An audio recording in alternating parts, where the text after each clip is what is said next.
Good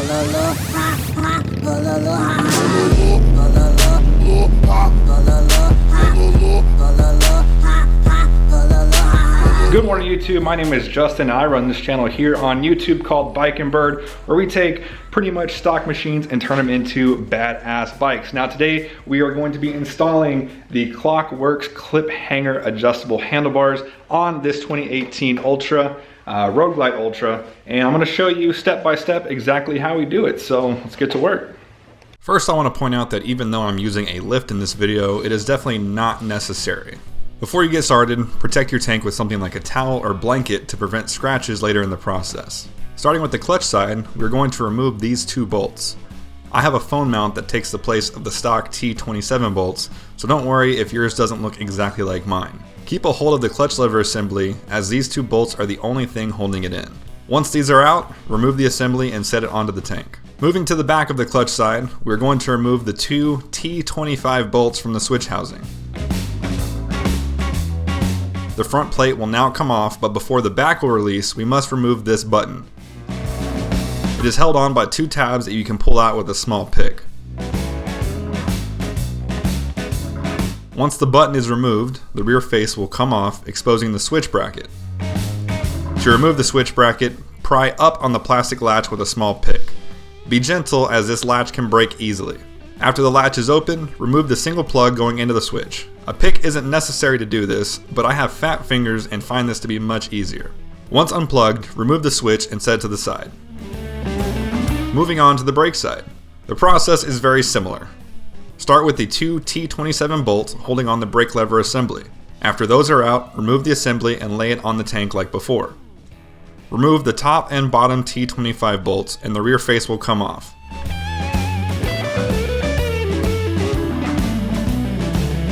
Once inside, unlatch the plastic clip just like the clutch side, and this time we're going to be unplugging two plugs.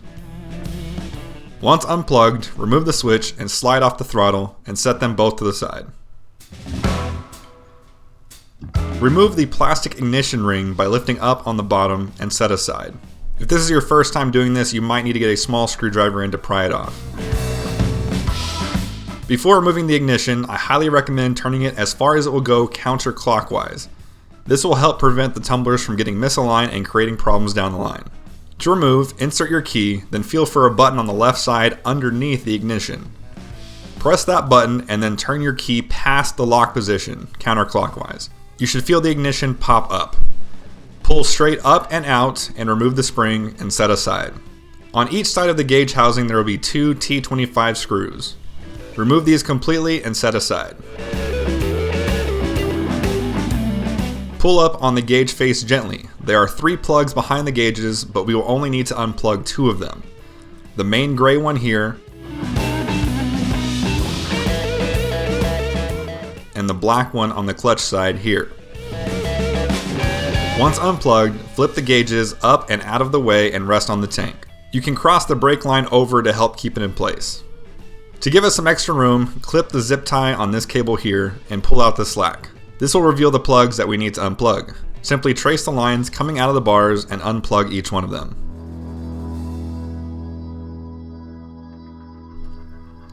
For my fat-fingered friends, a pick helps greatly. One plug that people tend to miss is this one down here. Don't forget it. Once everything is unplugged, we are ready to remove the cables. I suggest removing the paper labels from the wires prior to pulling to prevent snags. On the clutch side, pull the single cable out completely free of the bars and set aside. On the brake side, remove the switch cables first, followed by the throttle sensor.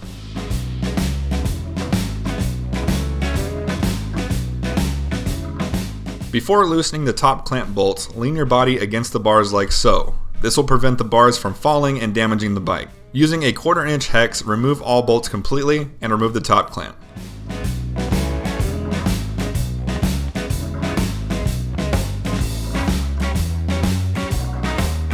The old bars are now free. Side note, this peg here is to hold the stock handlebars in place, but are not necessary for most aftermarket bars. You can either punch this peg down with a hammer or grip it with some pliers and pull it out. Now onto assembling the handlebars. Before assembly, notice that each knuckle is different, meaning that you can mount the grips at either a flatter or more angled wrist position. I'm going to go for flatter. Remember that the bolts for the grip portion of the knuckles go on the bottom.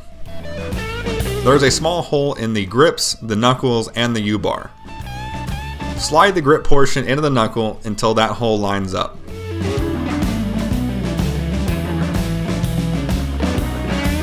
Once they are in, you can place all 3 bolts and tighten down with a 3/16 hex. We will torque these later. Repeat the same step for the other grip.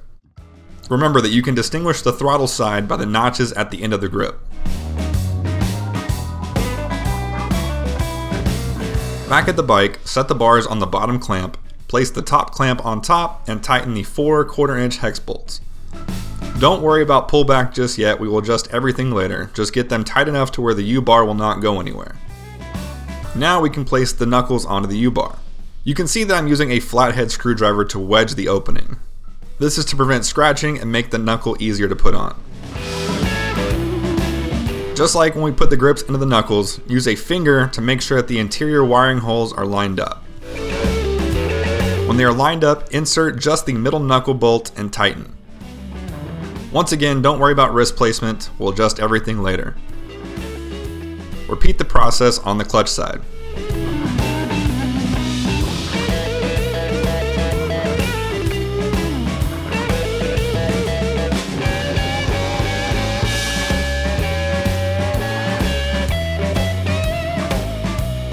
Now it's time for wiring. We will start on the clutch side as it is a bit easier. First, feed the wire through the grip and use a finger to push the plug into the U-bar and out the top.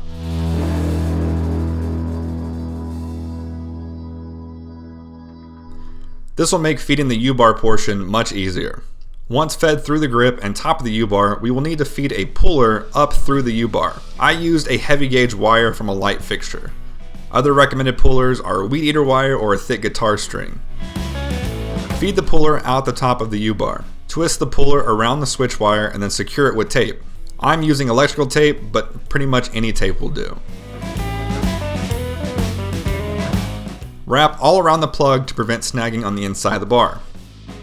Once taped, you can now pull the wire out of the bottom of the U-bar. Simply untape and plug it back into its corresponding plug. Now the brake side is a little bit trickier since we have more wires to deal with. I tried feeding my puller first, but it didn't help and I ended up ditching the idea. It's going to take a few tries regardless, but the method that worked for me was to feed the throttle sensor plugs through first, followed by the switch wires. Once again, you can use a pick to help pull the wires out of the way when feeding the plugs.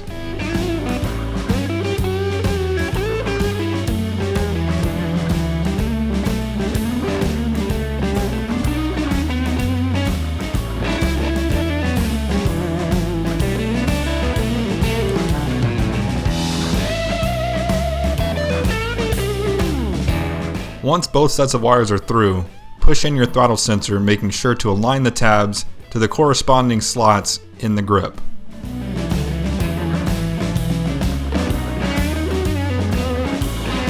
Once both sets of wires are through, you can feed your puller from the bottom and begin to tape. Notice, since the wires are different lengths, you will have to tape twice. First the switch plugs, then the throttle wires.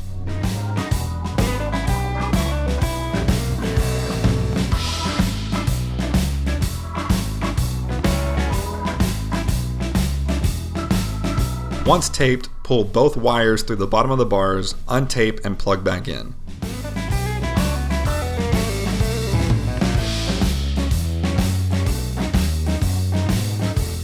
Now we are going to basically reverse the disassembly process. Start by plugging in the throttle side switches and attach it to the grip with the plastic latch. Reinstall the front and rear face with the T25 bolts, but leave them loose as you need to slide on the throttle. If you're replacing your grip or throttle, simply use the new one at this point.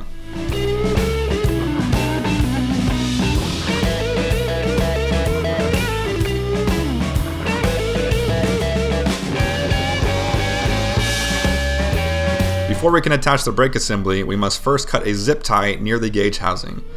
This was very hard to capture on camera, but simply follow the brake line down and you'll find it. Do the same for the clutch side as well. This will give us the slack that we need to make up for the taller bars. Reattach the brake assembly and tighten with the factory T27 bolts.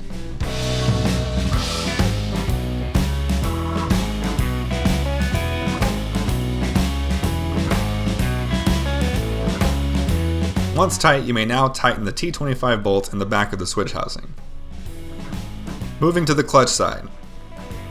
Reinstall the plug into the switch and attach to the bar with the plastic latch. Install your clutch side grip at this time. For this video, I will not be installing a grip as mine did not come in time for filming. After the grip has been installed, tighten the T25 bolts from the back of the housing.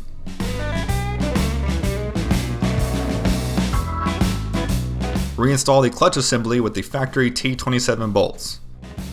As a reminder, my phone mount replaces these bolts, so yours will most likely look different.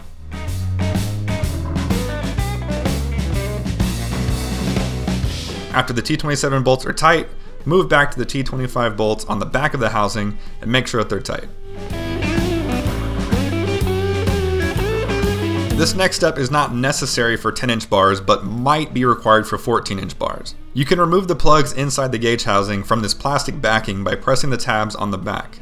This will give you a few more inches of slack if you need it. Once everything is plugged in and tight, we can start adjusting. First, reconnect the gauge plugs and place the gauge housing in its original location, but don't screw it back in.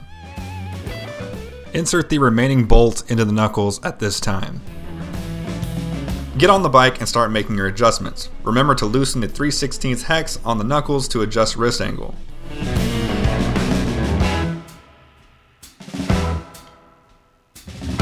A very important test is to make sure that your bars don't hit your windscreen at full lock both left and right. You can see here mine were touching just slightly.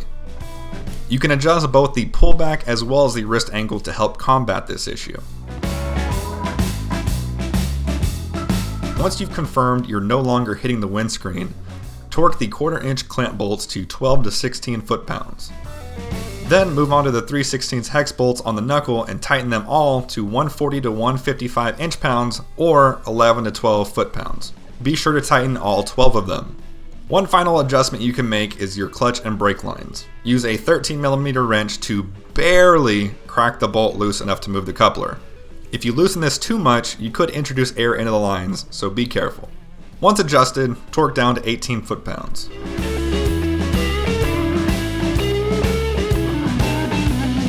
To install the end caps, simply apply some of the supplied E6000 to the plug and place into the hole. I'm not doing mine just yet as I will be powder coating mine to match the rest of my accents. And then last but not least, to reinstall the ignition, first apply your spring, followed by the ignition in the same orientation as you took it out and press all the way down. Turn the key to unlocked and the ignition should now be in working order. As with all handlebar installs, make sure that all functions are working as expected prior to the test ride. And after the test ride, do a check over all the fasteners to make sure you didn't miss anything. And that's it. You are now ready to hit the road in both comfort and style, rocking your all-new Kliphangers. Special shout out to Klock Werks for allowing me to do this video for them. If you'd like to get your own set of Kliphangers, I've included a link to their site down in the description. If you have any questions, please feel free to leave them down in the comment section and I will do my best to answer them. If you like this video, please go ahead and hit that like button. If you haven't already, go ahead and punch that subscribe button. And as always, thank you for watching. I'll see you guys next time.